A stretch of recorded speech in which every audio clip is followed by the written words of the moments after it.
거의 모든 사람은 누구나 자기 자신이 타인보다 어떤 점에서 뛰어나다고 생각한다.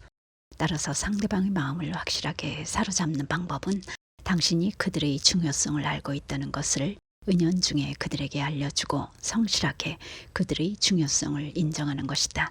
사람들에게 그들 자신에 관한 이야기를 하라. 그러면 그들은 몇 시간이고 귀를 기울일 것이다. 이것은 대영 제국의 재상을 지낸 대정치가 디즈렐리의 말이다. 다른 사람들에게 순수한 관심을 기울여라. 미소를 지어라. 이름을 잘 기억하라. 경청하라. 상대방의 관심사에 대해 이야기하라. 상대방으로 하여금 중요하다는 느낌이 들게 하라. 단 성실한 태도로 해야 한다. 의견이 서로 다르다는 사실을 기꺼이 환영하라. 맨 처음 본능적으로 떠오르는 느낌을 믿지 말라. 감정을 조절하라. 무엇이 어떤 사람을 화나게 하는지를 보면 그 사람의 실체를 파악할 수 있다는 것을 기억하라. 말을 가로막는 논쟁을 하지 말라. 이런 일은 장애물만 생겨나게 할 뿐이다. 실수를 인정하고 시인할 수 있는 부분을 찾도록 하라. 상대방의 생각을 다시 한번 심사숙고하여 신중히 연구 검토하겠다는 약속을 하라. 상대방이 관심을 가져주는 데 대해 진심으로 감사하라. 당신을 도와주고 싶어하는 사람이라는 생각을 하면 당신은 적을 친구로 바꿀 수 있다. 사람을 가르칠 때는 가르치지 않는 것처럼 하면서 가르치고 새로운 사실을 제안할 때는 마치 그 사람이 잊어버렸던 것을 우연히 다시 생각하게 된 것처럼 제안하라. 약 300여 년 전에 갈릴레오는 다음과 같이 말했다. 우리는 남을 가르칠 수는 없고 단지 그가 스스로 발견하도록 도와줄 수 있을 뿐이다. 벤자민 프랭클린의 말을 직접 들어보기로 하자. 나는 남의 의견을 정면에서 반대하거나 또 나의 의견을 단정적으로 말하지 않기로 했습니다. 2000년 전 예수께서는 속히 너희 적과 화해하라고 가르쳤다. 예수가 탄생하기 2200년 전에 이집트의 악토이 대왕은 아들에게 다음과 같은 지혜로운 충고를 했다. 오늘날 이 충고는 우리에게도 매우 절실한 것이다. 사람을 설득하려면 외교적이어야 한다. 다시 말해 고객이나 배우자 또는 적들과 논쟁하지 말라. 그들의 생각이 틀렸다는 말도 하지 말고 그들을 화나게도 하지 말라. 상대방의 견해를 존중하라. 결코 당신이 틀렸다고 말하지 말라. 다음의 옛날 격언을 명심하라. 싸움을 해서 충분히 얻을 수 있는 것은 없다. 그러나 양보한다면 기대한 것 이상을 얻을 수 있다. 링컨은 100여 년 전에 이런 말을 했다. 한 통의 쓸개집보다 한 방울의 꿀이 더 많은 파리를 잡을 수 있다는 말은 만고의 진리다. 우선 그 사람에게 당신이 그의 진정한 친구임을 확신시켜 주도록 하라. 이것이야말로 사람의 마음을 사로잡는 한 방울의 꿀이며 상대의 이성에 호소하는 최선의 방법이다. 꿀 한 방울이 쓸개집 한 통보다 더 많은 파리를 잡는다는 사실을 터득한 사람들은 온화하고 우호적인 것이 훨씬 더 효과적인 방법이라는 것을 매일 실증해 보여준다.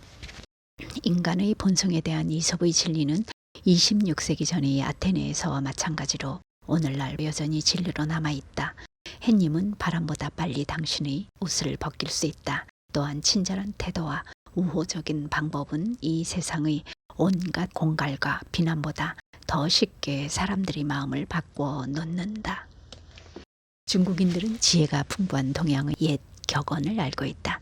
살며시 걷는 사람이 멀리 간다. 중국인들은 인간성을 연구하는 일에 무려 5000년을 보냈으며 그로 해서 중국 문화가 이루어졌고 많은 지혜를 축적했던 것이다. 제럴드 S. 니렌버그 박사는 그에 잊어서 사람을 사귀는 비결에서 이렇게 말했다. 대화를 하면서 다른 사람의 생각이나 감정을 내 것인 양 중요하게 여기고 있다는 것을 보여줄 때 협력을 얻을 수 있다. 대화를 시작할 때 따뜻한 태도로 먼저 목적이나 방향을 제시하고 그가 듣고 싶어할 말을 바탕으로 조절하면서 상대의 의견을 너그러이 수용한다면 그도 우리의 생각을 받아들일 마음이 생기는 법이다.